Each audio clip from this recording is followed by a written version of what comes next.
so what I'm going to do is I'm going to prove to you from history that you can rely on the Bible. So we're going to go Okay. but This is going to YouTube, no? So are you ready? This is going to YouTube. Okay. I don't believe So, okay.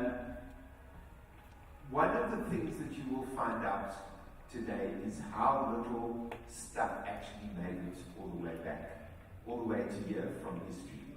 And the reason is because they wrote on papyrus. Please come sit closer. Everyone who's here, come. Okay. Because of papyrus, and of course papyrus crumbles. So you're going to find out how all that history that they taught you came through. It only just made it. It's all photo. So let's go. Yeah. Now, there was a very famous historian called Tacitus, and he was actually quite he really hated Christians. He was in Rome, and a lot of the history that we get from Roman times. Did you guys ever study any Roman history? A year ago? Do you know that there were Romans? Have you read Asterix and Obelix? It's not live, idiot. Okay, that stuff. Okay, then play it. Asterix and Obelix. Exactly. Now we only mean live now. It's quite accurate. Roman times. And a lot of that came from Tacitus. Tacitus was a very famous historian, and he wrote, and you're going to look here, neither human effort, nor the emperor's generosity, nor the placating of the gods ended the scandalous belief that the fire be ordered by Nero. Now, have you ever heard the famous saying, fiddling while Rome burns? Yes, I see over there. Are you Afrikaans?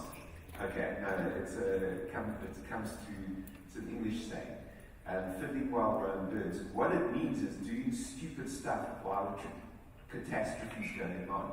And the accusation was, the rumor was that this Nero, who was the second craziest Roman emperor they ever had, Caligula being the craziest because he made his horse the emperor for a while. Sorry, third craziest thing. I promise you, this is history. So it wasn't the horse, it was a guy, and rumor has it that he sent Rome alive. No one will ever know, and it's a cold case now. But the rumor was that he played his fiddle while Rome burned. Of course, they didn't have fiddles back then, so who knows what he was playing. But the truth is he was crazy. But because he was probably implicated in burning down Rome, he then turned around and started to blame the Christians. And this is about AD 70, AD somewhere around there, I forget the exact date.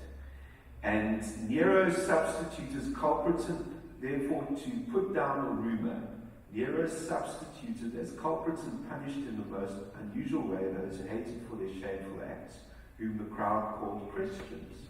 The founder of this name, Christ, Christus in Latin, had been executed in the reign of Tiberius by the procurator Pontius Pilate. Suppressed for a time, the deadly superstition erupted again, not only in Judea, the origins of this evil, but also in the city Rome, where all things horrible and shameful from everywhere came together and became popular. Who thinks that Tacitus liked Christians? Who thinks he hated them? So if he says stuff about Christians, if he gives us historical facts about Christians, we can trust it, can't we? Because it's not like a Christian trying to. So what does he teach us? He teaches us that during Tiberius' reign, we've heard that in Matthew, there was a governor called Pontius Pilate who executed a man in Israel called Jesus Christ. Historical proof. From an antagonistic source, the very best kind. So, without even me opening a page of the Bible, I've proved to you that the facts in the Bible, that the facts, not all the facts, but facts in the Bible are true. This is good history, my friends.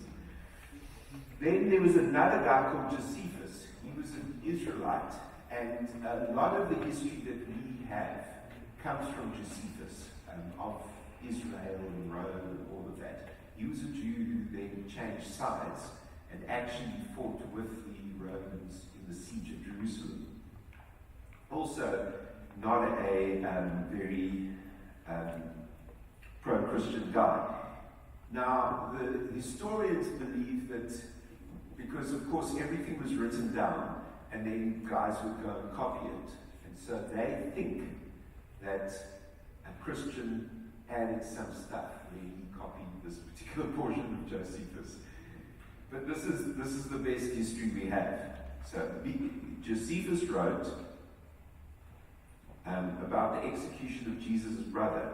Being therefore this kind of person, a heartless Sadducee, Annas, thinking that he had a favorable opportunity because Festus had died and Albinus was still on his way, called a meeting, literally the Sanhedrin of the judges, and brought into it the brother of Jesus, who is called Messiah. That there's a belief that is, and it may be an addition, we're not sure. James by name and some others, he made accusations that transgressed the law, and he handed them down over to be stoned. Incidentally, the James that they're speaking of here is the book of James. The guy who wrote the book of James is Jesus' brother. We know that. Why? We know that from the Gospels. The Gospels lists James as one of Jesus' brothers. We also know that he, and this is interesting because I don't know if you guys have done the outline where we talk about how Jesus' brothers mocked Jesus. And now, who here is an only child? Okay, you are. So you and me. But the rest of you, and you'll watch by the actions, who here believes that their sibling could be God? Do you see their faces? You should see their faces from my point of view. You would rather believe that you lived in Mars than believe that your brother or sister is God. Am I right? So James and Judas, who wrote the book Jude, of course Judas wasn't a very popular name after Jesus died among Christians. So Judas called himself Jude, another brother of Jesus. They both became disciples and followers of Jesus. In fact, James, the brother of Jesus, they used to call him camel knee, because he had such big calluses on his knees from praying all the time that he actually looked like he had a camel's foot on his knees. Now, who here thinks that there's any chance in heaven and earth that they will develop camel calluses on their knees from praying to their sibling? Yes. Exactly. Only child. Just look at their faces. You'll see how the look of shock and horror and thought. Now, if Jesus wasn't God, if he hadn't risen from the dead, why would his brothers go on to serve him and die for him? Because they would be the same as you. They mocked him the same as you. What changed? They were antagonistic. They laughed. They thought it was hilarious that Jesus was God, and they mocked him. What changed was the resurrection. They saw the resurrected Christ. They'd seen him executed. They knew that he was dead. And it could only have been the resurrection that changed their minds. So James, they take up to the pinnacle of the temple and they throw him off there to kill him. And he gets up and he survives the fall. And he gets on his knees and he starts praying for the people who throw him threw him off the temple. And he starts praying. And the crowd starts chanting, James the just is praying for us. James the just is praying for us. And then the guys who throw him off the temple freak out and they come down and they stone him to death. Why would a man get on his knees after being thrown off a temple and pray to his brother unless he's seen his brother resurrected? Nothing else could have changed their mind. Let's keep going. So we know that there was a brother, more historical verification. Then again, Testimonium Flavian, Josephus wrote, around the time there lived in Jesus a wise man, if indeed one ought to call him a man. For he was one who did surprising deeds and a teacher of such people as accept the truth gladly. He won over many Jews and many of the Greeks. He was the Messiah. When Pilate, upon hearing him accused by men of the highest standing among us, had condemned him to be crucified, those who in the first place came to love him did not give up their affection for him, for on the third day he appeared to them restored to life. The prophets of God had prophesied this and countless other marvelous things about him, and the tribe of Christians, so called after him, have still to this day not died out. So this is also history, although there's some argument about whether there are additions or not. But let's see. He existed as a man, so we know from three sources that there was a Jesus. He was called Jesus. He was called Christos in Greek, Jesus the Christ. He had a brother named James, Jacob in Hebrew. He won over Jews and Greeks. Jewish leaders of the day expressed unfavorable opinions about him. Pilate rendered the decision that he should be executed. He was executed. His execution was specifically by crucifixion, according to Josephus, and he was executed during Pontius Pilate's governorship over Judea. And I haven't opened a Bible yet. So if we accept those historical facts, and we see that the effect on Jude, do you know, if you read it, he doesn't say, I'm the brother of Jesus, because he saw that as too high a claim, even though he was Mary's child. Sorry, Catholics. Even though he was Mary's child, it was too big a thing to claim that he was Jesus' brother. So he says, I'm the brother of James, who is the guy who wrote the book of James. So let's think about this. His brothers have a miraculous transformation from mockers to what? To disciples who are willing to give their lives up for him, for Jesus. And then let's talk about the disciples. The disciples, who knows how many disciples died of natural causes? One, John. This is always also, I think, a funny story in a sense. So John was the only one who died of natural causes. Now the reason why I think John was the only one to die of natural causes, first of all, they couldn't kill him. They put him in a pot of oil and he didn't burn. They stuck him on Patmos and he wrote Revelation. Now, interestingly enough, Patmos was the penal colony. So they didn't have warders there. They would take them out to Patmos on a boat and they would just leave them there. When they dumped him on Patmos, all the worst murderers and all of these terrible robbers and rapists and all these terrible people were on Patmos. He went there, he wrote Revelation, and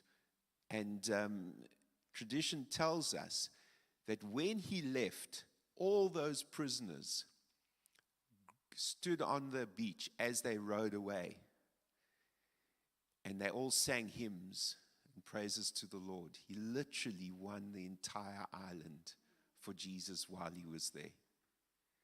Then he went to Ephesus and he became very, very old. And when he pastored a church of somewhere between 16 and 18,000 people in Ephesus, the church building, the ruins are still there today. And then And he looked after Jesus. Remember Jesus said to John, "You look after my mother." He obviously didn't trust his brothers at that point. So and Mary died in Ephesus, and her tomb is still there today. Because John looked after her until her death.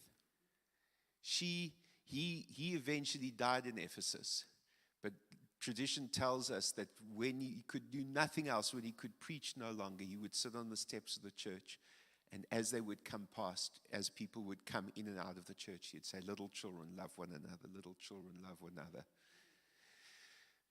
But the reason he didn't die a martyr's death is because Jesus prophesied to Peter that he was going to die a martyr's death.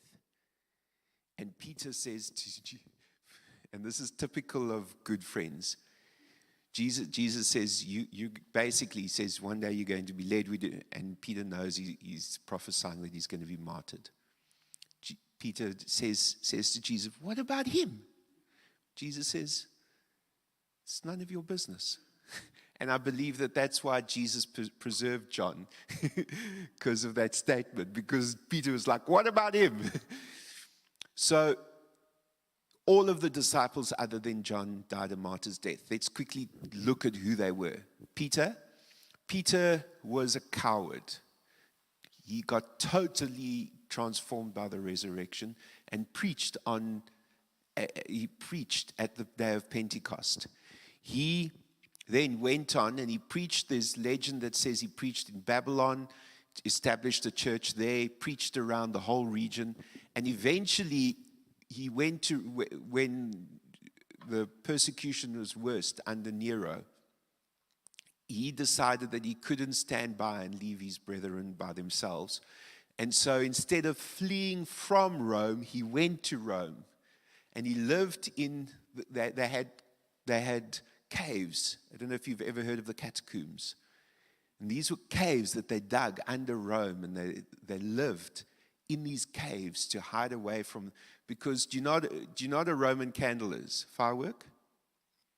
It was originally, they would take a Christian, pour paraffin over him and light him at night, and they would burn as a street light. This is what was going on. They were feeding them to the lions. They were burning them at the stake. Peter, instead of running away like he had before, he goes there. And you know what he does? He starts preaching, and the church fathers soon, he starts telling these incredible stories about Jesus. And the church fathers come to him in Rome and say, what happens if, because they could see that he was not long in this world because of the way he didn't seem to care. He was preaching. When they were killing Christians, he just would go out there and preach. And he didn't seem to care whether he lived or died. And so they realized that if they didn't get down what he was telling them about Jesus, it would be lost. And so they said, "Please write it down." And he was like, so they said, "Okay, what if Mark, your secretary, writes it down?" And he was like, "If you want." This is what tradition tells us. And so Mark wrote down the recollections, the preaching of Peter in Rome. And we have the book of Mark. So it's the earliest gospel. And this is the interesting part, is Peter was not a man of research. He was a man who preached. So there's no account of where Jesus came from until Peter is recruited. Why? Because he didn't go back and there's no sort of introduction really. It's just all the stuff he remembered written down. And it doesn't follow a chronological order at all, because Peter would tell them about this story and Mark would write it down. And then he would tell them about that story. And so there's a certain haphazardness about Mark, because it was just his secretary writing down everything that he said. And then we had Andrew. And Andrew, he went off into the Armenian area. And have you ever seen the Scottish flag? It's a flag like this. It's like an X. They grabbed him and said, "You need to stop preaching about Jesus, this man." He said, "No." And so what they did is they took him up and they nailed him on a cross like this. They tied him to a cross at a crossroad. And it took 3 days for him to die. And tradition tells us that until he died, every person who came along that road, he preached the gospel to them while he was dying on a cross. Now, a lot of people say, well, Jesus couldn't have been resurrected. Then why would Peter, and let's talk about Peter, so they eventually get hold of Peter, and they stick him in a dungeon, and there was a prison, then there was a dungeon prison in a cave, and then there was a dungeon below that. And tradition tells us that, I think it was 3 or 4 of the jailers who would feed him once a day. Because so it was a cave in a cave. There was no light whatsoever, Cave in a cave, and they apparently kept him there for 18 months. And the 3 or 4 of his jailers, in other words, every jailer that he had, got miraculously saved. And so they decided, we have to get rid of this guy because he keeps winning these jailers for the Lord. And so they said, okay, he and his wife, they held him and they executed them at the same time. And they came to Peter and they said, we're going to crucify you. And he said, please don't crucify me. And they said, why? He said, I'm not worthy of being crucified. It's too good for me. Jesus died like that. I'm not worthy of being crucified. This was this coward. This coward who was too scared of a 13-year-old maid to admit he was with Jesus. Now he's like a roaring lion. He's so brave. And this coward says to them, this converted coward, he says to them, please crucify me upside down. And so he died upside down. Because now, why would a guy hang on a cross for 3 days and preach if he hadn't seen a resurrected Christ? Why would a man spend a year and a half go to the most dangerous city in the world for him, accept that he's going to be captured, be held in jail for 18 months, and still be willing to die the most terrible death if he hadn't seen the resurrected Christ? If it was the Roman soldiers that hid his body away, surely they would have brought it back. If the Jews hid Jesus' body, surely they would have said, but look, there's his body. There's no historical record of that. If it was a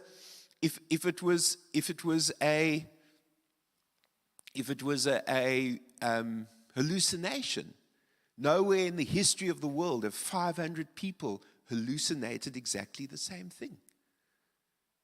So, if we look at the behavior, some of them died with lances, some of them were burnt, some of them were beheaded.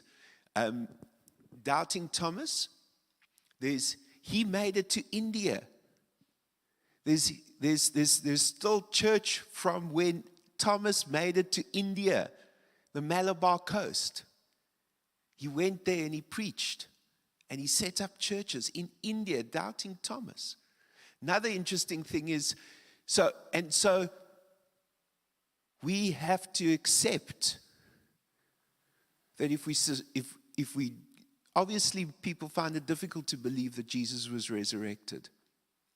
But what other explanation is there? And then we've got 4 records of his resurrection. And if you think about it, if you were going to make up a story, wouldn't you make yourself look good? So Mark, what does Mark do? Peter do? He tells all kinds of embarrassing stories about himself. And John tells about him walking on the water. He doesn't even do that. If he was looking for money or fame, surely he would tell that. But his friend, his buddy John does this. Another very interesting thing is they're obviously very close friends, because Peter and John run to the grave, and John records that he beat Peter there. He got there first. They record embarrassing detail after embarrassing detail after embarrassing detail about themselves. They tell about how they were afraid and they were frantic and Jesus, they even tell about how Jesus got cross with them for being stupid. If you were looking for fame and fortune, telling this giant lie, wouldn't you make yourself look good? They look like idiots, most of they really do, if you think about it. They look like idiots. Why would they do it if they were looking to make themselves famous? The reason we have the Bible today is because there was a resurrected Christ. He rose again, and it changed all these men and women. And they were honest about how stupid they were and how they didn't work things out and how Jesus would get frustrated with them. And then, for instance, and then they would pray for people and they wouldn't get healed and demons wouldn't be cast out. And then Jesus would come, and why would they tell them? So let's look at the 4 Gospels. So Mark was written by Peter. It was Peter's sermons. Matthew was a tax collector, and he wrote Matthew for new Christians in Israel. That's why we study Matthew, because it's written for new Christians. Then Luke wrote Luke and Acts together. Let me ask you a question. Who wrote most of the New Testament? Luke. By words, Luke wrote the most. There are more books written by Paul, but Luke and Acts are long. And if you read them, it looks like, because Paul was being represented by a lawyer when he was sent to Rome. First in Tiberias and then in Rome. It looks like that was a brief that Luke, his doctor friend, went and wrote to give to his lawyer. And he went, and it says he went and he spoke to everybody to get the true facts. Now let me give you an example of why we can trust Luke. Right at the end of the Christmas story, it says that Mary kept all of these things in her heart. It tells all the story about the angels and the shepherds and all of that. Right at the end. And it says she kept these things all in her heart and thought about them often.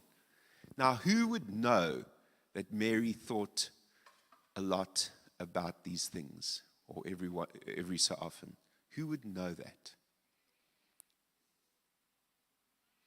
Who would know what Mary was thinking about? Pardon? Someone spoke. Luke spoke to her. The only person who knew that Mary would think about kept these things in her heart, was Mary. So the Christmas story that you read in Luke comes from Mary. Why? She's the only one who would have known that she had kept these things in her heart and thought about them. No one else would know. The Christmas story in Luke comes from Mary. And so we can trust what he says because we can trust what he says because it's built up over, because we can see that Mary told him that story. It was a first-hand account. So we've got Matthew. Matthew we know about. Mark we know about. Luke we know about. John. John has the most original material. There's incredible similarity between Matthew, Mark, and Luke. So much so that that there's a theory of the Q document. And that Q document was that someone wrote it down live and they all copied it because it's so. There are tiny differences, and there are differences of viewpoint, and there are one or two differences in, for instance, I think Matthew says there were 70 that were sent out, and Luke said there were 72. There are tiny differences, and there are one or two copied. But the three are so similar that they thought they were all copied from one document. Well, there's no evidence of this document. They've never found this one document.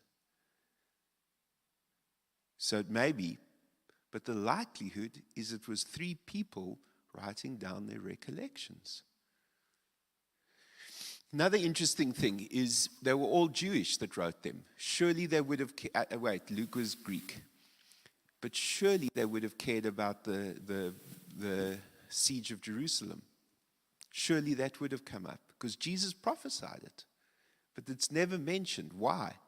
Because by 70 AD, all three of those were written, all four Gospels were written already. Otherwise, they would have talked about the siege of Jerusalem, that the temple was destroyed.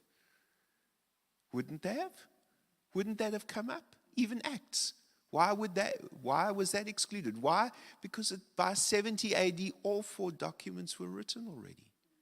So this is first-hand recollections written just in the years after. And we know, for instance, we can trust Acts. Why? Because Jesus again and again said, go to the Gentiles. And if you read Acts carefully, you see it took them 15 years to get to the Gentiles. And even then they were like, the only thing that convinced them was that they got filled with the Holy Spirit. They were like, what? No. The Holy Spirit? Really? No ways.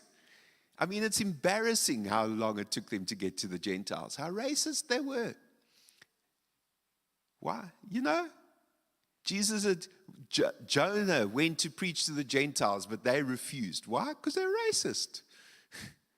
You know, and I don't mean like black and white, I'm meaning like Jew and everybody else. They were like, we don't want to go anywhere near these people, they're horrible. Surely God doesn't love them. It took Peter seeing a vision to change their minds. And even then, after he had seen the vision, he was still skeptical. It was only when they started speaking in tongues that he was like, okay, I accept it. God even loves these awful Gentiles. So this is not people making themselves look great. They did some great things, but they did some stupid things along the way as well. So we can trust their recollections. And then John, he wrote his book, his recollections last, and he wrote them in Ephesus. And partly he wrote them against a sect of people that were following John the Baptist long after the resurrection. And he wrote them to show that Jesus was God. And he looked at the other three and he felt that they were very good, but he felt that it didn't really do justice to Jesus' ministry in Judah. So that the others covered mostly his ministry in Galilee. John speaks about what happened in Judah. And of course, in Galilee, Jesus was a rock star. Big crowds, no one had seen crowds like this, spectacular stuff. In Judah, all they wanted to do was kill him. And they eventually did. So, and ironically, Jesus, of course, was from Judah. So, we can accept the Gospels. And we can accept that what Jesus is written down as what Jesus said is a good recollection of that. So, when he refers to the Old Testament as fact, we should maybe take the claim of the man that explained to the world that he was going to die and rise again in 3 days and then pulled it off. We should maybe take his claim seriously. We need to respect that.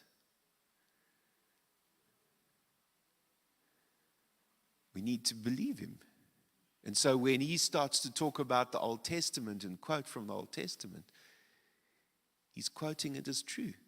And so we can trust the Old Testament because Jesus dealt with the Old Testament as if it was true. And there's more and more. For instance, when I went to Israel, there was a lot of doubt about Jericho and all of that. But in the last 20 years, I think it is, they've actually found they've excavated the whole thing. And the walls collapsed inwards. There were 2 layers of walls, and they collapsed inwards. And there's no explanation why walls would fall in. They would all fall in. It's almost like the ground opened up and the walls collapsed into the ground. Why would that happen? Unless a tribe of people marched around it 7 days, and the seventh day, 7 days, and the walls collapsed. So we can trust the recollection of Jericho because there's archaeology for that. Now, I want to show you something quite amazing, is that a lot of the history that we rely on, and here we're going to that graph, there's actually very few copies of it. So, for instance, Tacitus, who's considered one of the most authoritative historians, there are only 20 copies going back 1,000 years or more of his work. Pliny, he talks about how he took some Christians into custody, and because he was a governor in Asia, in Turkey, and he took them into custody and said, "What do you do?" And they said, "We meet on a Sunday morning before dawn, and we pledge to serve the Lord and care for people." Because there were stories that they were cannibals, because of course communion. They took communion. Of course, it was just bread and wine, but they turned it into these Christians are cannibals. So, even have you heard of Plato? There are only 7 manuscripts of Plato. Herodotus, also a very famous historian, there are only 8 manuscripts. Julius Caesar, there are 10 manuscripts. You guys surely all know who Julius Caesar is from Obelix and Asterix. He's a historical figure. But there are only 10 manuscripts. Let's look at how many old manuscripts there are from the New Testament. 5,366. So you taught history as fact from these very few manuscripts. But people question the Bible with 5,366 New Testament manuscripts.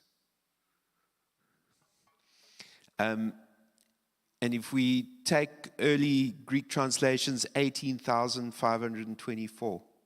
The Old Testament, there are about 42,000 manuscripts. And for instance, there was, have you guys heard about the Dead Sea Scrolls? Around 50 AD, there was this community on the hill, Masada. And the Romans besieged them, but they hid away all their scrolls in a cave. So 2,000 years later, they were found, 1948. They found those.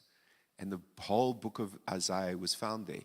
There was 2 deeltekens, commas, apostrophes that were missing, that were different from our version to 2,000 years ago.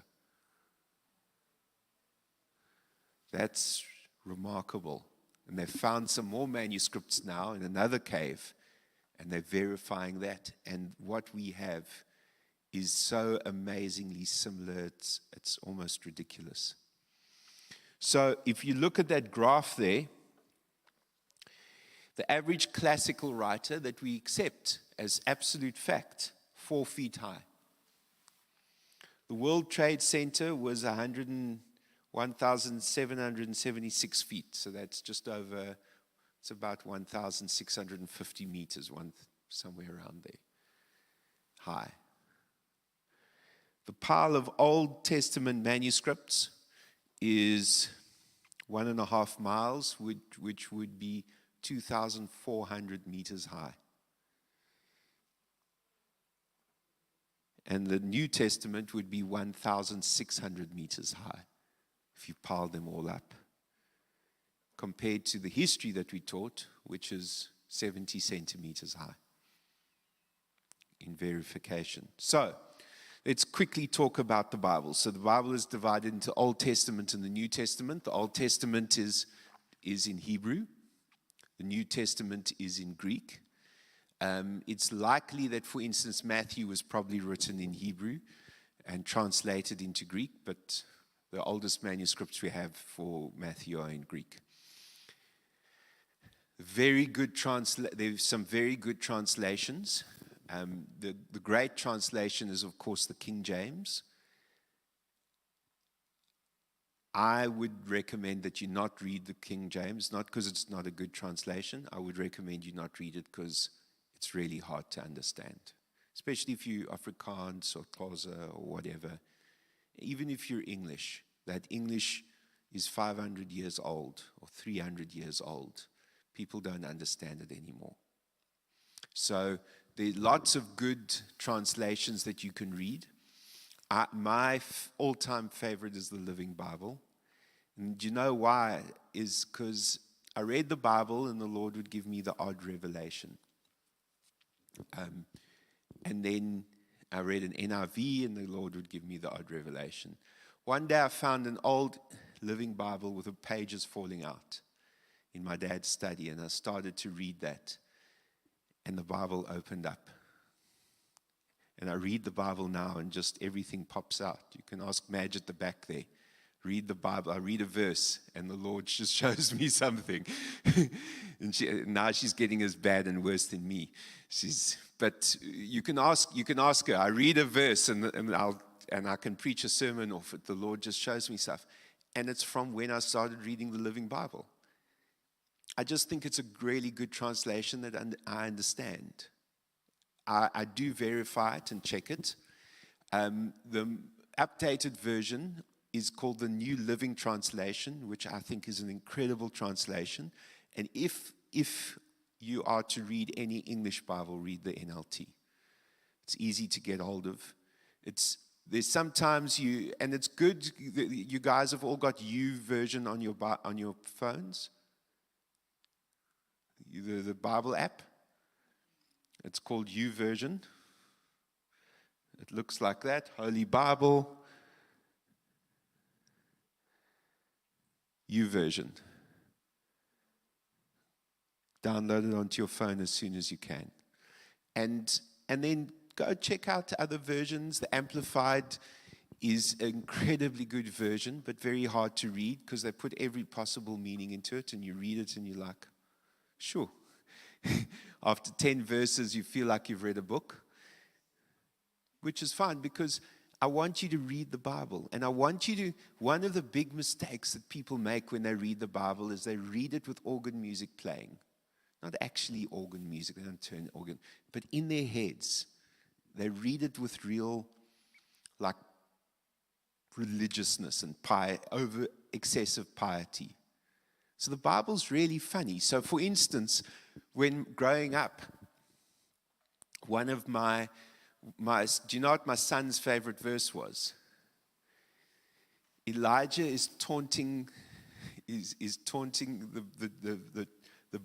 prophets of Baal. He's set them the challenge, call fire from heaven, and they're chanting and they're carrying on. And he gets up and he shouts at them. He says, "Is your God on the toilet?" He's mocking them.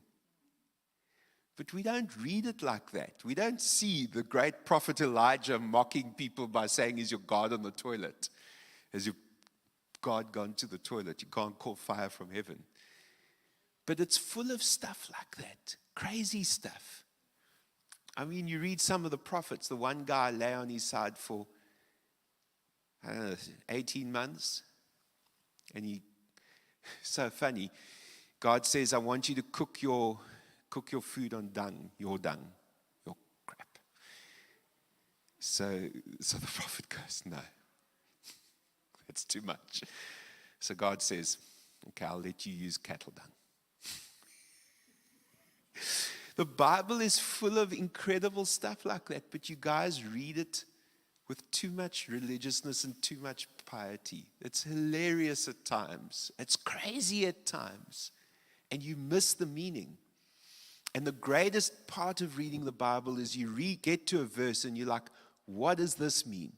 That's where the revelation is. Like, for instance, if you want to read something that seems almost understandable, is the first chapter of Ezekiel. Some people even say they think he saw a UFO. It's crazy.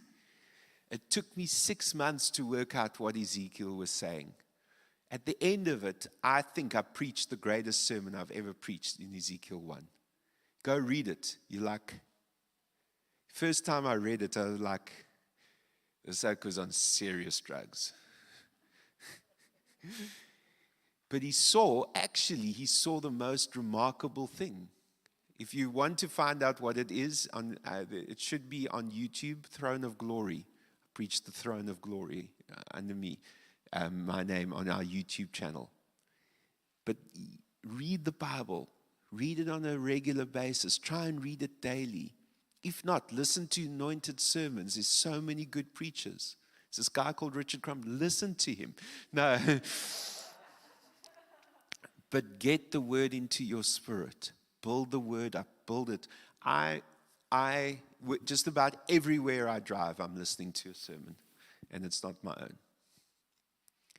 Constantly listening to sermons, reading the Bible, trying to get the Bible into my heart, because it's a supernatural book. There's a diagram that I've seen, which I need to finish in 2 minutes, but I'll find it for you and show it to you afterwards. Of the Bible, it's the most hyperlinked book in the world.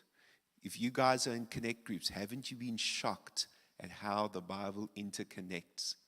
We wrote an outline Friday, and Israel at Mount Sinai and Elijah going to Mount Sinai, it's like this. It's exactly the same, but there's a different outcome. Wait for the outline. So, incredible. And just stuff, and you just find more and more hyperlinked stuff, and they connect and interconnect, and you should always, the Bible should always be interpreted by itself, and there's no unnecessary detail in the Bible. Everything is there for a purpose to teach us something.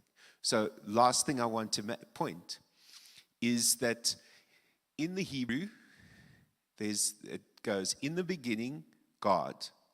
But in the original, there's like a dot. There's like a mysterious letter. And it's the first letter of the alphabet and the last letter of the Hebrew alphabet. And it isn't in the translations because they don't know why it's there. So in the beginning, Hebrew A, Hebrew Z. In the first verse. What is the first and last letters of the Greek alphabet? The alpha was the first letter, A, and omega was the last letter of the Greek alphabet. Jesus says, and he wouldn't have said this in Greek, I'm the first letter of the alphabet, the alpha, and I'm the omega, the last letter of the alphabet. Jesus was there. No one understood why, but in the very first verse, Jesus was there, the alpha and the omega. So many crazy, incredible, hyperlinked, miraculous things in the Bible. And are you all in Connect Group? Is there anyone here who's not in a Connect Group? You in a Connect Group? Not. We need to get you. Are you in a Connect Group?